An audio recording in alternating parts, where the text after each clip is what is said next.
bucks and political junkies. Welcome back to the A Plus, where we break down the hottest political drama faster than a Zamboni on steroids. I'm your host, Nahum, and today's episode is spicier than a double double with extra espresso. We're diving into the absolute gong show that is Canada versus Trump and Musk. It's like a hockey fight, but instead of fists, we're throwing tariffs, boycotts, and of course, Twitter insults. Alright, so it's 2025, and Canada is not amused. A petition with over 250,000 signatures is demanding we strip Elon Musk of his Canadian citizenship. Because nothing says rational policy like trying to exile a billionaire over bad tweets. It's like trying to win a Stanley Cup by banning the other team's waterboy. And speaking of knee jerk reaction, Doug Ford just cancelled a $100 million Starlink contract. And he's ripping up a $100 million deal for internet in the north with Starlink, a company owned by Trump ally Elon Musk. It's done. It's gone. Why? Because apparently we're so mad at Musk that we'd rather let rural Canadians suffer slow internet than give him our money. He's saying, take that, Musk. We don't need your fancy space internet. We'll go back to sending messages via Moose Relay and Tim Hortons napkin notes. Here's the thing. Over 60,000 rural Canadians rely on Starlink. Meanwhile, alternative providers are slower, pricier, and years behind in expansion. It's like saying, take that, Musk, while simultaneously leaving half the country buffering their Netflix at 144p.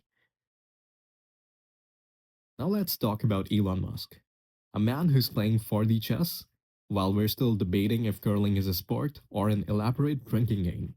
He's got Canadian citizenship through his mom, but he's also Trump's right-hand man. Talk about playing both sides. And how does Musk respond to our outrage? By tweeting, "Ouch, Elon. That's colder than a Winnipeg winter." But hey, at least he deleted it. Probably realized he'd have to apologize in both official languages. But beyond the trolling, Musk isn't just some Twitter gremlin. He's a major economic player in Canada. Tesla employs over 8,000 Canadians, mostly in Ontario.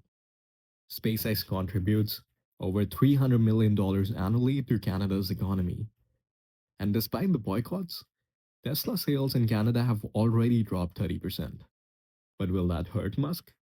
Not really. The real losers?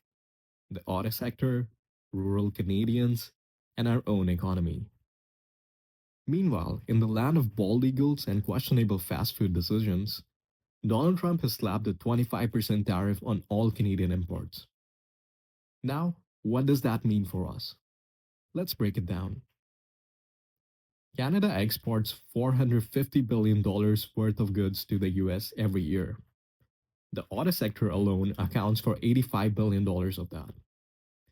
75% of our exports go to the US, while only 18% of theirs come to us. Translation: if this trade war were a hockey game, Canada is playing with one goalie and no defense.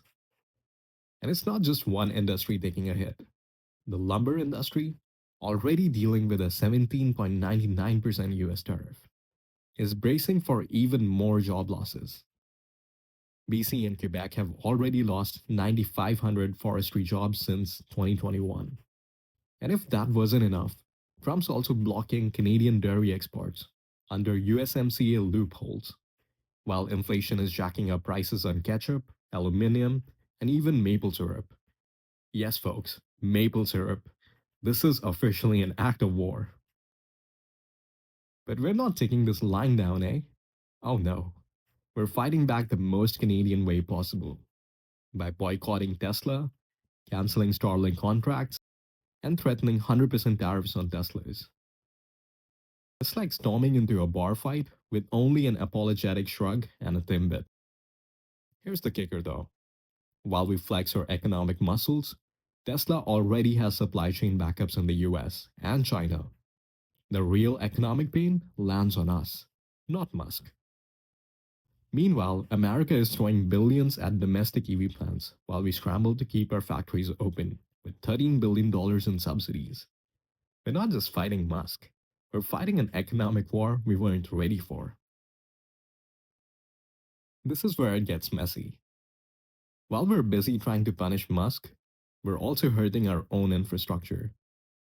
40% of rural Canadians have limited or no broadband. Starlink serves over 60,000 of them. The alternatives? Pricier, slower, and years behind. So when Ontario cancels a $100 million Starlink contract, we're not just punishing Musk. We're punishing Bob and Linda in Nunavut, who just want decent Wi Fi. It's like cutting off your own electricity to protest hydro bills. So here's the $1 million question, Canada. Are we standing up for ourselves or shooting ourselves in the foot? On one hand, we're showing the world we won't be bullied. On the other hand, our economy is 20% reliant on US trade. While America's reliance on us, just 1.5% of their GDP. Let's be real.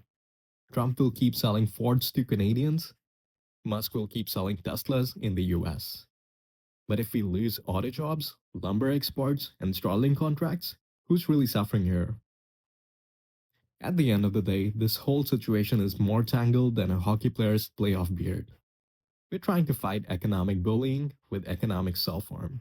It's like getting into a bar fight, but instead of throwing punches, we're just repeatedly slamming our own heads into the wall.